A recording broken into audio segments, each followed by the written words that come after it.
Hello students, twelfth class की chemistry में आपका स्वागत है। हम लेसन पढ़ रहे हैं सॉल्यूशन, और सॉल्यूशन लेसन में आज हम चर्चा करेंगे मोल भिन्न पर। कई स्टूडेंट्स ने कमेंट करके मुझे कहा कि सर मोल भिन्न के बारे में कुछ बताइए। तो पिछले हमारे टॉपिक थे उनमें मोल भिन्न के बारे में चर्चा हुई थी और हमने ये कहा था कि मोल भिन्न का योग इकाई होता है वे किसी भी सॉल्यूशन में, और जो घटक होते हैं उन घटकों का हम मोल भिन्न निकालें और मोल भिन्न का योग करें तो वो योग हमेशा एक प्राप्त होता है, इकाई प्राप्त होता है। तो उसी को सिद्ध करने के लिए आज हम और यहाँ डिस्कस कर रहे हैं। तो ध्यान दीजिएगा, सिद्ध कीजिए कि किसी विलयन में उपस्थित घटकों के मोल भिन्न का योग इकाई होता है। तो मोल भिन्न पहले मैं आपको बता देता हूं कि मोल भिन्न किसे बोलते हैं। तो मोल भिन्न जिसे मोल फ्रैक्शन बोलते हैं अंग्रेजी में, और मोल भिन्न के अन्य नाम मोल अंश भी होता है, मोल प्रभाज भी होता है। मोल प्रभाज भी इसे कहते हैं, मोल अंश भी इसे कहते हैं, और मोल भिन्न आपके सामने लिखा हुआ है। तो ये मोल फ्रैक्शन होता है अंग्रेजी में। तो मोल भिन्न आप हल करोगे मतलब निकालोगे तो किसी घटक का मोल, यानी पहले आपको मोल निकालना पड़ेगा। मोल भिन्न निकालने से पहले आपको मोल ज्ञात करना पड़ेगा, किसी घटक का मोल, और फिर हम बटे में ले लेते हैं सभी घटकों के मोल का योग, सभी घटकों के मोल का योग। तो कोई सॉल्यूशन में कोई पर्टिकुलर एक घटक है, उस घटक का मोल ऊपर लीजिए और फिर जो सारे घटक और बच गए उनका यहां योग कर दीजिए और दोनों का अनुपात निकालोगे, वो अनुपात मोल भिन्न कहलाएगा। किसी विलयन में उपस्थित किसी एक घटक का मोल और सभी घटकों के मोल के योग के अनुपात को मोल भिन्न कहा जाता है। और मोल भिन्न निकालने के लिए मैं आपके सामने एक प्रश्न दे रहा हूं यहां पर, और प्रश्न सुनिए आप कैसे है। जैसे एक पात्र में एक बर्तन है, उस बर्तन में एक पात्र में 14 ग्राम नाइट्रोजन व 64 ग्राम O2 गैस भरी हुई है। 14 ग्राम तो नाइट्रोजन भर रखी है अपने पात्र में और 64 ग्राम O2 भरी हुई है। तो विलयन में N2 व O2 के मोल भिन्न ज्ञात कीजिए। तो मोल भिन्न ज्ञात करने हैं हमें, मोल फ्रैक्शन ज्ञात करना है N2 और O2 का। यहां सॉल्यूशन मैंने बनाया दो गैसों से, N2 और O2 से। 3-4 जितनी मर्जी उतनी गैसें ले सकते हैं, कोई दिक्कत नहीं, ठीक है ना। यहां मैंने दो घटक लिए हैं जिसे हम A B बोल सकते हैं, 3 हो तो A B C बोल सकते हैं, 4 हो तो A B C D बोल देना, इस प्रकार से मर्जी आपकी। तो पहले मोल भिन्न, अभी मैंने कहा मोल भिन्न निकालने से पहले आपको मोल ज्ञात करना पड़ेगा, और मोल ज्ञात करने का एक सूत्र होता है पदार्थ का भार बटे में अनुभार। मोल क्या होता है? पदार्थ का भार यानी ग्राम मात्रा और बटे में उसी पदार्थ का अनुभार। पहले मोल ज्ञात होता है, मोल ज्ञात होने के बाद फिर मोल भिन्न ज्ञात होता है। तो अपने पास N2 है तो पहले N2 के और हम मोल ज्ञात करेंगे, पहले N2 के मोल ज्ञात करने हैं। तो N2 के मोल ज्ञात करोगे आप तो मोल का सूत्र अभी लिखा, पदार्थ का भार बटे में अनुभार। पदार्थ कितना है N2 वाला 14 ग्राम है, तो ऊपर 14 ग्राम लिख देता हूं। उसके बाद में N2 का अनुभार आप जानते हो, रफली बता रहा हूं कि नाइट्रोजन 7 नंबर पर आता है परमाणु क्रमांक में, और 7 का लगभग दुगना 14 यहां इसका अनुभार होता है। तो यहां तो N2 लिखा है, यानी 2 नाइट्रोजन परमाणु है। एक नाइट्रोजन परमाणु का 14 है तो 2 नाइट्रोजन परमाणु का 28 हो गया। तो यहां अपने 28 आ जाएगा, और जब आप इसे हल करोगे तो यहां 1/2 मोल प्राप्त हो गया। उस पात्र में पहले मैं नाइट्रोजन के मोल ज्ञात कर रहा हूं, तो उस पात्र में नाइट्रोजन के मोल मुझे 1/2 प्राप्त हुए। और इसी प्रकार अब मैं O2 के मोल ज्ञात कर लेता हूं। O2 के मोल इस साइड ज्ञात कर लेता हूं यहां।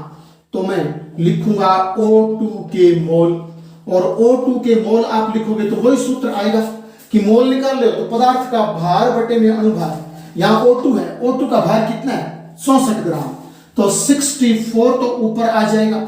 और O2 है ऑक्सीजन, अणुभार कितना होता है आप जानते हो, ऑक्सीजन परमाणु क्रमांक के हिसाब से 8 नंबर पर आती है, और 8 का लगभग दुगुना कर देता हूं, यानी परमाणु क्रमांक का लगभग दुगुना बोलूं तो द्रव्यमान होता है, अणुभार होता है। तो यहाँ 16 इसका अणुभार हो गया। लेकिन याद रखना यहाँ तो O2 दिया है, ऑक्सीजन के 2 परमाणु दिए हैं, एक परमाणु का जब अणुभार 16 है तो 2 का 32 हो जाएगा, तो यहाँ 32 लगा देंगे और आप इसे हल करोगे तो ये भी 1/2 प्राप्त हो जाएगा। और अब हमने मोल तो ज्ञात कर लिए, अब मोल ज्ञात हो गए तो अब आसानी से मोल भिन्न भी ज्ञात हो जाएगा। तो आप क्या लिखोगे, पहले हमारे यहाँ N2 दी है, जो दी हुई है वो पहले लिखनी है, तो आप लिखोगे दोबारा से नीचे N2 के मोल भिन्न। याद रखना अब मोल भिन्न आएगा। पहले तो क्या किया जाता है, पहले तो हमने मोल ज्ञात किए और मोल दो, उस पात्र में 2 ही घटक थे, 2 घटकों के मोल ज्ञात कर लिए। तीसरा घटक होता तो मैं उसके भी मोल ज्ञात कर लेता, चौथा घटक होता तो मैं उसके भी मोल ज्ञात कर लेता। और मोल ज्ञात कर लेने के बाद अब बारी आती है मोल भिन्न की। किसकी बारी आती है, मोल भिन्न की। मोल ज्ञात होने के बाद ही मोल भिन्न ज्ञात होएगा, ये आप पक्का याद रखना। तो मोल भिन्न, और मोल भिन्न आप जब निकाल रहे हो तो मोल भिन्न का एक सूत्र होता है, वो मैं यहां पर लिख देता हूं।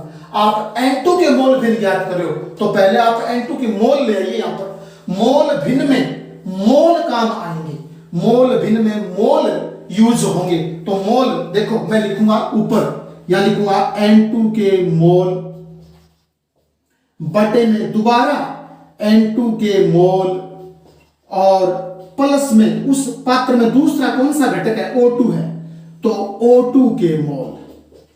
कैसे निकालोगे, याद रखना मोल भिन्न निकाल रहा हूं तो मोल काम में आएंगे, मोल भिन्न ज्ञात करने हेतु मोल काम में आते हैं। तो N2 के मोल भिन्न तो लिखूंगा, पहले N2 के सीधे मोल आ जाएंगे, फिर उसी N2 के मोल आ जाएंगे। पात्र में दूसरी गैस O2 है तो O2 के मोल आ जाएंगे। सपोज कीजिए पात्र में यहां तीसरी गैस मान लीजिए H2 भरी हुई होती, कितनी मात्रा में, तो यहां प्लस में H2 के मोल और आ जाता।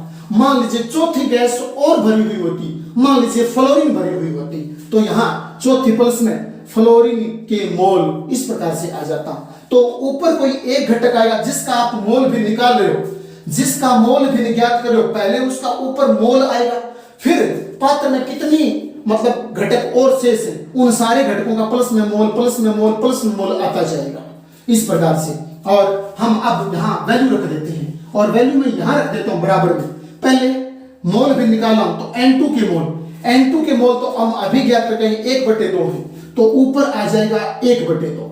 यहां N2 के मोल के स्थान पर 1/2 आ गया।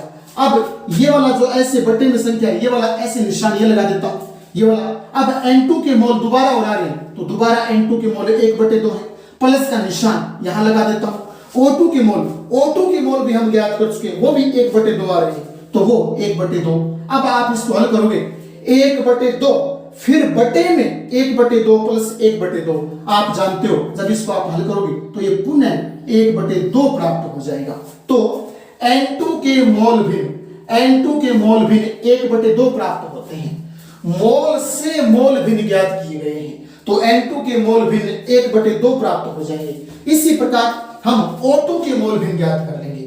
तो O2 के मोल भिन्न ज्ञात करोगे तो ध्यान देना मैं यहीं पर कर देता हूं, दूसरा घटक हमारा O2 था, तो मैं यहां लिखूंगा कि O2 के मोल भिन्न बराबर O2 के मोल प्लस O2 के मोल, और यहां प्लस N2 के मोल।